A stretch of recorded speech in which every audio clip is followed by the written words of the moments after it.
Shalom. First and foremost, I'd like to give all praise to Yahweh, Ba'ashem, Yahweh Shai, Ba'ashem, Rakakadash, double honors, the elders and apostles, a great millstone, who are teaching this truth and sincerity, and a shout out to Yakims out there in the four corners of the earth proclaiming this truth. Raka the Yahweh, Raka the Yahweh Shai, Ba'ashem, Rakakadash, Rakatan. So, there's a video I did a couple days ago, which you can find on both Odysee and BitChute, and of course you watch me on Odysee or BitChute, you probably already seen the video, but nonetheless though, I was going in on Russia and what they're up to, and why Ezekiel, had received that vision, Son of Man, set thy face against GOG, the land of MAGOG. Well, it's because Russia plans to fight Yahweh Shai and the angels, and I was going into that. And also, I touched on some other subjects. I don't know if it's in the little snippet I grabbed from this video, but I had also touched down on some other things that are going on that, a few years ago that Russia was connecting all the DNA of all the animals, building a Noah's Ark project, and that's because they're planning to survive World War III. See, it's put into the king's heart that they would survive World War III, and that, they would be the martyrs, and Babylon would die in its sins, aka America. So I was going in on that, and got a few more clips to go into more detail about it. This video is going to be more about what Russia's doing, more so than the other things that are going on, because, hey, prophecy's popping up, but this one in particularly is when Yahweh Shai and the angels return, so I want to get into that a little bit, as well as what Russia's been doing, building up the nuclear arsenal and gathering animals' DNA, and also what they've been doing in space. Yes, the Space Force, remember that? Well, I talk about this here on the street. I'll play a snippet here. Ezekiel chapter 38, verse 2. Son of man, set thy face against GOG, the land of MAGOG, the chief prince of about the Meshach and pixels Tubal, is just what happens when you pull up videos. He's talking about mainly Vladimir Putin, and the land of Russia, dealing with him. And say, thus saith the Lord Yahweh Ba'ashem Yahweh Shai, behold, I am against thee, O GOG, the chief prince of Meshach and Tubal. So he's against you, because again, they need fucking practice. They need practice before they fight Yahweh Shai and the angels, because this is going to be a battle unlike any other. But he's going to put it into his heart. He's going to put it into Magog's heart, just like he did with Pharaoh. He's going to put it into his heart to want to fight Yahweh Shai and his angels. So like everything else, though, he's going to come against them. And I will turn thee back and put hooks into thy jaws and bring forth all thine army, horses and horsemen. Talking about his military. All of them clothed with all sorts of armor, even a great company with bucklers and shields, all of them handling swords. Military weapons, them S-400s, S-500s, S-200s, S-300s, S-700s. Yeah, they have S-700s now. They probably even have S-900s, all these hypersonic missiles, all these sharpened spears. They're getting ready. Persia, Ethiopia, Libya with them. Oh, you mean they're going to have this kind of armory? Yes, S-400s have been sold to them, have been traded to them, because again, their form of payment is water, food, wheat, all those things are being traded between Russia. All of them with shield and helmet. Gomer and all his bands, aka Turkey, which is a player on both sides, but this deal has been brokered, that's why there's never been a full-blown war between Turkey and Russia, because all these king's horses and the king's men couldn't put this motherfucker back together again. Inside joke, right? All the king's horses and the king's men. Who's I talking about? The Rothschilds, the Edomites, Esau Edom, right? Because they're the ones that are really running everything, but you don't see Rothschild on the screen. No, he's behind the scenes. Just like Bill Gates, yeah, you see him in the background, but you don't really, well, you do see him kind of, But, he's... Since when does he have a license to practice medicine, right? But he funds everything, right? Because he's a Rothschild, duh. Be thou prepared, and prepare thyself, all thy company that are assembled unto thee, and be thou guard unto them. So again, all the king's horses and king's men, Russia, aka GOG, the leader Magog, aka Russia, is being a guard unto them. So, what's going to happen? Well, they're getting ready to fight the big bear, right? Mother Russia? That's a nickname for them, right? You know, because hey, Russia is united. And they said this. Vladimir Putin. It's been put into his heart. He said this. He said if there ever was a nuclear war, they would be considered martyrs. See? And America would die in their sins. That's what he said. You know, that they would die in their sins. So it's in his heart that they're ready to go to nuclear war. Full-blown war. You know? And these missiles are going to be shot off into the ends of the earth. And they're also, via the Space Force, this deal that's been brokered between all nations, via Babylon the Great. And I'm going to show some news clips on that as well. Force, which, of course, like everything else, though, this Space Force is going to try to fight Yahweh Shai and the angels. And thou shalt say, I will go up to the land of unwalled villages, talking about America. I will go to them that are at rest, that dwell safely, all of them, dwelling without walls and having neither bar nor gates. You know, the land of unwalled villages, talking about Babylon the Great. You know, this is not talking about the Great Wall, you know, that had been built or anything like that, because let's face it, this is the land of unwalled villages, right? The land of opportunity, da-da-da-da. You know, all these great things, but what's going to happen? Well, they're going to come to plunder this place, right? To take a spoil and to take a prey. Turn thy hand upon the desolate places that are now inhabited, and upon the people that are gathered out of the nations who have gotten cattle and goods that dwell in the land, in the midst of the land. You know? So, a lot of people think that this is talking about ancient Edom, but it's not. Sheba and Dedan and the merchants of Tarshish, with all the young lions thereof, shall say unto thee, Art thou come to take a spoil? Hast thou gathered thy company to take a prey, to carry away silver and gold, and to take away great cattle and goods, to take a great spoil? You know, they're looking to plunder this, to fucking pay America back. But I know that these are places in Edom. But the new place of Edom is over here. You know, like everything else, though. Ezekiel had seen this when Edom was still around. You know, just like Jeremiah had seen Babylon, so he was thinking about the Babylon of that time. But this is talking about newer Edom, which is run by Babylon the Great, America. Therefore, son of man, prophesy and say unto Gog, Thus saith the Lord Yahweh Ba'ashem Yahushai, In that day when my people of Israel dwell safely, shalt thou not know it? Well, what's that talking about? Well, that's those of us who have escaped this judgment. Yep. You know, they're going to see, the whole world's going to be affrighted because they're going to see a voice out of heaven saying, Come up hither. This is Alexander. And this is what's going on with their military might. You see, I went into detail. You got to do that when you're on the streets, but this is what's going on. There's a 2.5 kilometer long airstrip, an advanced radar station, and it's rumored to house the new and possibly unstoppable Kinjal missile. But the strangest thing about this military base is that just a few years ago, it didn't exist, and neither did the numerous other Russian military bases that have recently been built in the Arctic. If you look at these images from 2018 and 2019, you can see huge Russian cargo ships carrying thousands of pounds of construction materials to Alexanderland. Russia is building military bases in the Arctic, and the world has taken notice. See, with these bases, Russia is trying to lay claim to one of the most important areas of ocean in the world, the Arctic Sea. The Arctic Sea is incredibly rich in natural resources, 90 billion barrels of oil, 1,600 trillion cubic feet of natural gas, and 10% of the world's fisheries. Most importantly though, the Arctic is melting, slowly opening up valuable shipping routes that will change the very way our goods get transported. Because these new shipping routes will enable us to shorten the distance from Asia to Europe by 40%.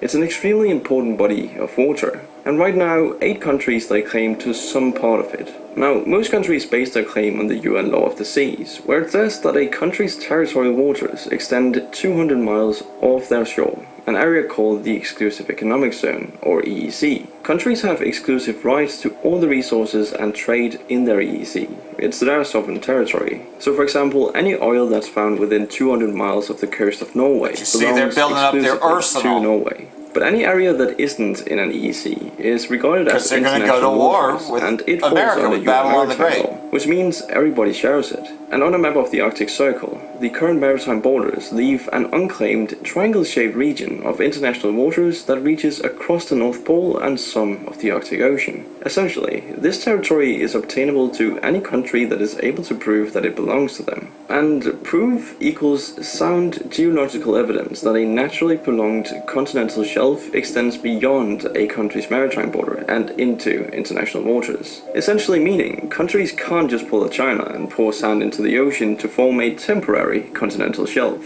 Instead, a country making a territorial claim submits its case to a UN committee. Then scientists from the CLCS will assess the validity of that country's claim. Which is great, but in the case of valid claims that overlap other countries' valid claims, it is up to the countries themselves to figure out who it should belong to. And this is where problems start to arise. See, up until recently, Russia, Denmark and Canada had submitted claims to these species of the Arctic. And as you can see, these claims overlap each other. But this isn't even the full picture, since just a few months ago, Russia decided to extend its claim. So this is what Russia's new claim looks like.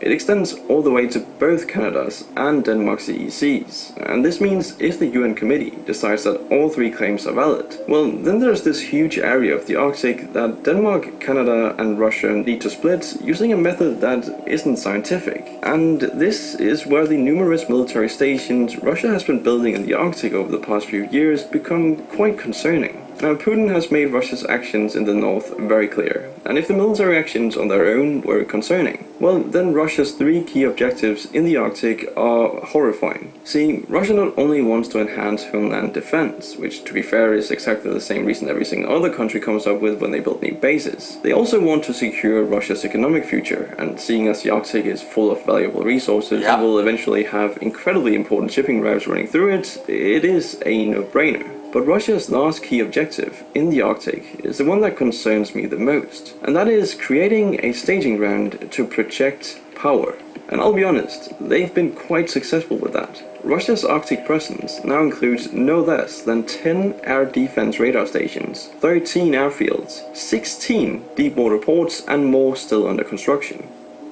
Take a look at Sretny Ostrov, which is located in Sevastopol Zemlya. It was an old airbase that got abandoned under the Soviet Union, but today it has been resurrected bigger and stronger than it ever was, and operates as this a is how the Most High has turned it back. Bombers. But to understand the full picture of Russia's military presence in the Arctic, let me show you what the other nation's military looks like in this region, because there's quite the difference. Now, the country with the most bases besides Russia is the United States, which isn't really that surprising. They have 12 bases in Alaska.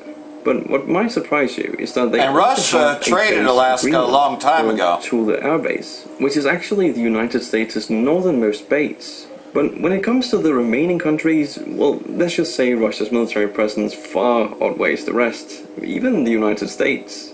While NATO sees Russia's moves as aggressive, Russia sees NATO as the provoker of these actions. And they are. To this. There haven't been so many of their forces here for years, decades, not since World War II. This statement was given by a Northern Most High has commander, turned thee Admiral back, Maceyev. put hooks He into also thy said the jaws. following: "We see such activity as provocative, so close to the Russian border where we have very important assets. By that I mean nuclear forces." There we go. Let's just say this A is nuclear not child's war. play.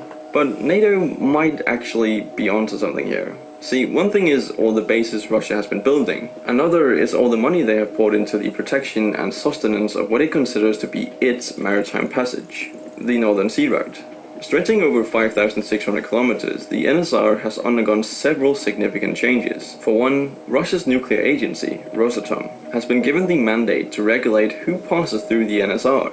Foreign warships and the various cargo carriers must obtain permission from the Russian government and give a 45-day notification before entering the passageway. Russian pilots must also be accommodated on ships for constant monitoring. This action alone has caused controversy, as the international community largely sees the NSR as an international passage, while Russia asserts with a heavy military presence that the NSR is their internal waterway. Improved airfields and the deployment of highly sophisticated radar system on Wrangel Island ensures that Russia is aware of anyone operating on what they consider their claimed areas, which on its own is quite worrying. But once you move towards the central Arctic, you start to see the true scope of Russia's efforts. The small islands of Kotelny and Novaya Zemlya house state-of-the-art air defense mechanisms that can, if needed, refuse air, land, or maritime access to any opposing nation. Both NATO and the US have rung alarm bells over this aggressive approach to Arctic activity. Canada, Iceland, Finland, Norway, and Sweden's foreign ministers have also joined in on the call to restrain extreme military movement in the Arctic. In a recent briefing at the Pentagon, Department of Defense Press Secretary Janet Kirby made the United States' opinions known, saying, without getting into specific intelligence assessments, obviously, and Russia's been a big hindrance on Syria. With Russia taking up the championship, America cannot take Syria without Russia. Collaboration in the Arctic, it looks like tensions will only rise. Some of this activity has led members of the European Union, amongst other nations, to request integration into the Arctic system. Environmental concerns and the current state of global welfare have led some to believe that the fate of such a vital region should not be left to such a select few. The indigenous people of these areas have also lent their voices to the issues, as these movements directly affect their daily lives. Now, Russia's rebuttal to NATO and US sentiments came through Russian Foreign Minister Sergei Lavrov, who expressed that the Arctic is our territory, our land. And one way they've tried to show that, besides heavily ramping up their military presence in the Arctic, is by sending a submarine to the North Pole and planting a Russian flag at the bottom of the ocean. More recent. So yeah, Russia really wants the Arctic, and do you really believe that nations like Denmark, Canada, Sweden, Norway and Finland have the chance to stop them? Well, I guess only time will tell, but so far the submissions made by the Arctic nations regarding the extension of their claims have been in the reviewing process for decades now, and we don't expect them to be resolved anytime soon. So the final victor of the Arctic will remain a mystery, for now at least. Right, we know that this could be a war, and then you got this going on with space. Behind Asgardia, a project launched 3 years ago to establish permanent peace in space. In 2017, the group sent a satellite, Asgardia 1, into low Earth orbit and declared sovereignty over the space it occupies. The outlandish ambitions do not cease there, but head of nation Dr. Asher Bailey has sought to prove this is more than just a sci-fi fantasy. Related articles earlier this year, Asgardia unveiled plans to build a fleet of cosmic Noahs, arcs orbiting the Earth, at a cost of roughly £100 billion apiece for its micronation. Former Liberal Democrat MP Lembit Opik was elected as the chairman of the Parliament of Asgardia during its first session in Vienna, Austria. He is part of the British core involved in the project, that also includes Tory Brexiteer Nigel Evans, who chairs the Asgardian Parliament's Foreign Affairs Committee, and Philip Appleby, a former Ministry of Defence official and police officer who has been appointed Minister of Safety and Security. Mr. Opik told iWeekend, lots people are building rockets. Asgardia is about building the society to go with them. See, they're planning to survive the nuclear war, but this is where Yahweh Shai and the angels are against them. The company wants to create a space nation. Image, Getty, lots people are building rockets. Asgardia is about building the society. And they're calling it Asgardia. At some point in the future, ordinary people are going to have to inhabit space, and we are not going to build a social infrastructure from mission control. It has to be built by consent, painstakingly and comprehensively. We have to decide the rules and methods on everything from burials to taxation, from marriage to procreation. My political back catalogue tells you that I'm no stranger to dealing with the unexpected. It has never bothered me to be on the far side of convention and target for suspicion of derision. We are getting some big names from science and commerce, and it creates a virtuous circle. The more people take us seriously, the more serious it will get. So these rich people plan to survive the third world, the third war, have signed up for and rebuild their society up there. This is where Yahweh Shai the angels going to be coming against them. By charging its first 7 million primary Asgardians €1,000, £900 for formal citizenship and a passport, and seeking a further €1 billion, £90 million each from 7 unnamed primary investors. The resulting income will provide a €15 billion, £13.4 billion war chest for Asgardia to invest in research and the building of its institutions. These finances are tied up in its own cryptocurrency, the Solar, which began test purchasing this month. In October, the organization will host a 3-day science conference in Germany attended by senior figures from city investment houses. So now you've heard it. Universities including MIT, executives there's from NASA, organizations the Space such as Force. British Defense Contractor Kinetic and former NASA employees. You see how they The ultimate all goal is to converged recruit together 150 to survive the million Third World War? Asgardia, of whom 15 meters will be residents in space and beyond. Don't miss Antarctica. Scientists make breakthrough over dinosaur extinction. Video NASA asteroid revelation. Space rock threatens Earth. Researcher, analysis asteroid tsunami. Why scientists offer dire warning to US coast. Comment, Asgardia wants space pods to inhabit the cosmos. Image, Asgardia, the vision is to send 15 million to space. Image, Asgardia, the company 15 envisages million, a permanent so settlement now you on the know. moon by 2043 to ensure humanity would survive events such as a cataclysmic asteroid impact.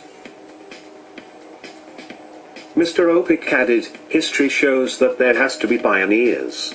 When the Wright brothers first flew, no one really knew where their invention would go. See, Now Esau we thinks sit his kingdom in the will back of live a jumbo forever, jet with a gin and even tonic after a watching Third film. World War. Humanity's survival depends on our presence in space. Nigel Evans backs the idea. Image, Getty. Former Liberal Democrat Lambert Opic was elected as the chairman of the Parliament of Asgardia. And you've heard of Stephen Getty. Hawking. To paraphrase Stephen Hawking, we either travel or die. However, the company does face a legal minefield. The issue of extraterrestrial sovereignty and administration has long been a subject for legal debate. The Outer Space Treaty was first signed by the US, UK and the Soviet Union on There you January go. 27, 1967, at the height of the Cold War and space race. As Now we're June near the end of the space 2019, race. 109 countries are parties to the treaty, while another 23 have signed the treaty but have not completed ratification. Article 2 of the treaty states that outer space, including the moon and other celestial bodies, is not subject to national appropriation by claim of sovereignty, by means of use, or occupation, or by any other means. Igor Asher-Bailey Azeri Russian national. Image, Getty article via ads. The activities of non-governmental entities in outer space, including the moon and other celestial bodies, shall require authorization and continuing supervision by the appropriate state party to the treaty, and that states parties shall bear international responsibility for national space activities whether carried out by governmental or non-governmental entities. Franz von der Dunk, professor of space law at the University of Nebraska-Lincoln, delivered a damning verdict Sorry, to so Dr. lengthy, but Asher-Bailey's this is where it dreams. gets interesting. He told iWeekend, at least, at first sight, this is basically about a billionaire living out his fantasies, to be emperor, king or president in outer space. As such, it does not bring the human settlement of outer space any nearer.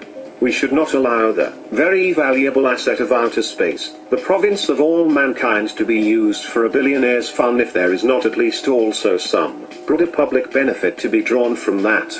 Lena de Winnie, a former European Space Agency, ESA, scientist and now Minister for Information at Asgardia, says the company is aware of the battles ahead. She said in July, just as big, if not bigger, are matters of governance. At its simplest, space must not become a new arena for conflict between nations competing to exercise sovereign power over the rest of the solar system. That is the danger, as much So you like see the how colonial all wars these nations of are gonna come expansion together. and conquest of the 19th After they century, fight against the Babylon the major Great, powers they're going to fight come for together to dominance. fight Yahushua and the True. angels. The 1967 Outer Space Which is the Treaty whole prevents point. terrestrial powers claiming sovereignty over celestial bodies such as the moon, and also outlaws the stationing of nuclear weapons on such platforms. It also insists that the exploration of outer space must be to the benefit of all nations. Let's block ads. Moscow State University Then you got has this. launched an ambitious project to collect and cryogenically freeze the DNA of every creature that has ever lived. In an effort, it compares to the biblical Noah's Ark, aiming to make a backup of all life on Earth. Yeah, And they're serious The about university bagged a 1 billion ruble or $19.6 million grant, the largest ever scientific grant in Russia, to advance the effort that is to be completed in 2018 and housed on campus in a 430 square mile site. that. And that's even Victor before the Sadanichi, the coronavirus, university's folks. director, explained the project will involve the creation of a depository, a databank, for the storing of every living thing on Earth, not only including living, but disappearing and distinct organisms. It will also contain information systems. If it's realized, this will be a leap in Russian history as the first nation to create an actual Noah's Ark of sorts. While it may aim to be the first to achieve a full database of Earth's animals' DNA, the project is in fact not the first trying to do so. It isn't even the first in Russia to pursue similar goals. A storage facility established in Siberia is trying to use the remote region's thick permafrost to preserve seed and plant samples for up to 100 years. The cryogenic storage unit in Yakutsk is to hold around 1.5 million seeds, protecting important food bases and endangered plant life. Russia's creating a Noah's Ark of every living and extinct creature's DNA to preserve them. Okay, well, there are 35,000 types of spiders. How about we shave a few off the top?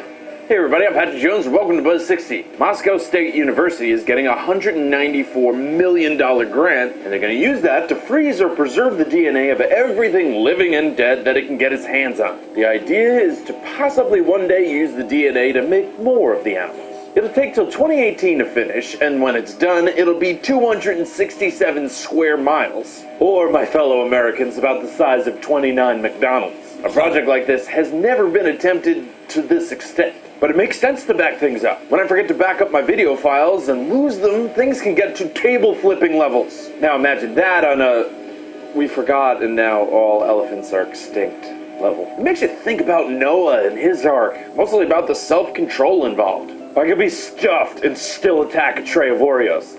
I love eating. And you know what? So do lions.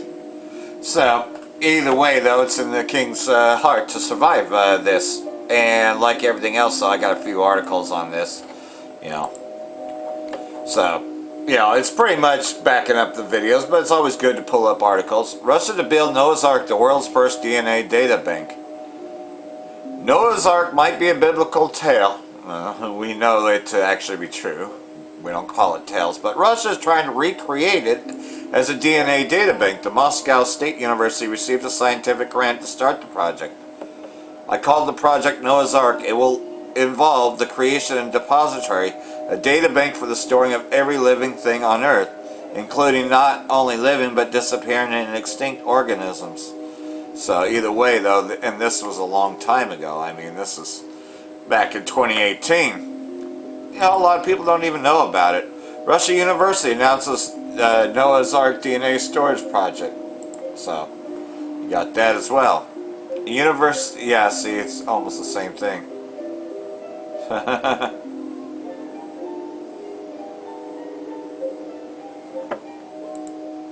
And then you got this one, of course, you know, because we saw the video on that. Russian billionaire Noah's Ark planned to create space garden, you know. Earlier this year, Asgadia unveiled plans to build a fleet of cosmic Noah's Arks orbiting the Earth at roughly a cost of 100 billion pounds a piece for its micronation. And so you kind of know that. And so again, you know, this is part of their plans to survive World War III. And yeah, they're just as serious about that. Russia's billionaire to build 15 million strong Noah's Ark plan to create Space Garden of Gods, basically, you know, is what this article says. And this has a video as well, so try to bring that video up.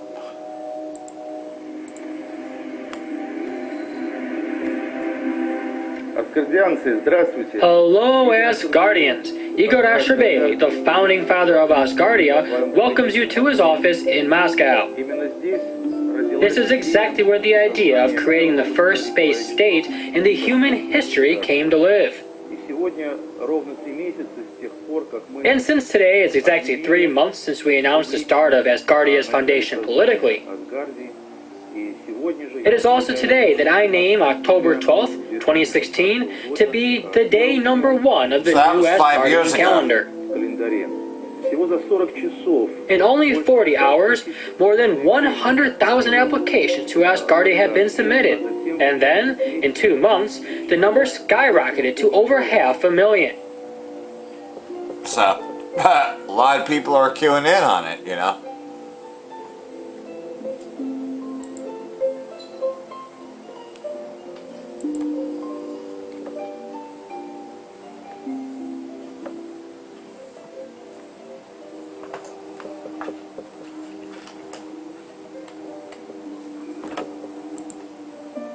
So, may as well go back there.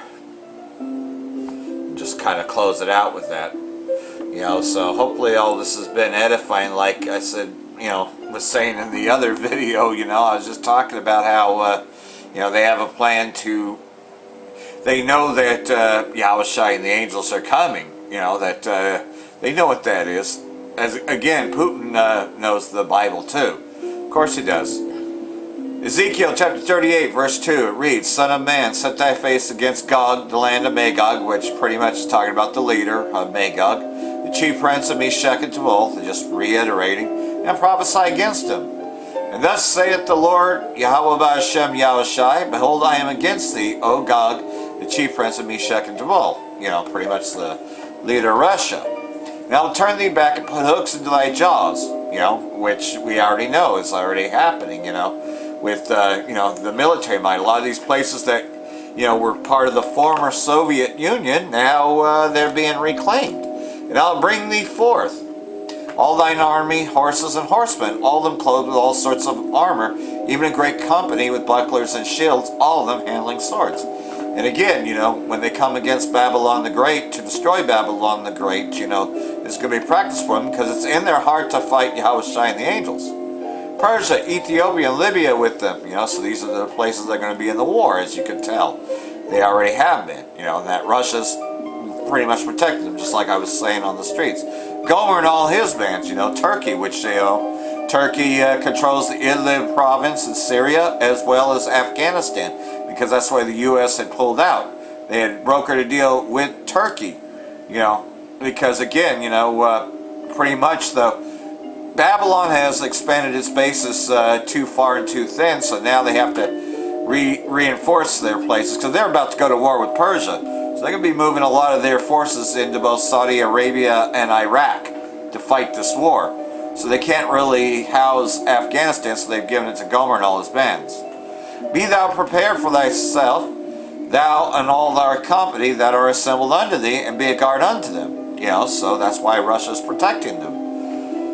And after many days thou shalt be visited. In latter years thou shalt come into the land that is brought back from the sword, and is gathered out of many people against the mountains of Israel, which have always been waste. So, you know, that's at least the flock drawing everybody in. But it is brought forth out of the nations, and they shall dwell safely, all of them, you know. And this is also talking about the Israelites, you know, we're going to dwell safely, you know, when this war breaks out. But like everything else, though, you know, we're hastening to the coming day, Yahweh Ba'ashem Yahushai. So I just really wanted to put this video together and get into more detail about it, you know, because when you're on the street, you don't have all this in front of you, but you can talk about things, you know. And like everything else, though, you know, we know that, you know, the time is coming that we ain't got much longer, you know. We know what's coming down. That's why, you know, our videos are disappearing, and that's why we found other alternatives, such as Odysee, where I'm at. You know, I put up videos every day on Odysee. You know, that's pretty much newer.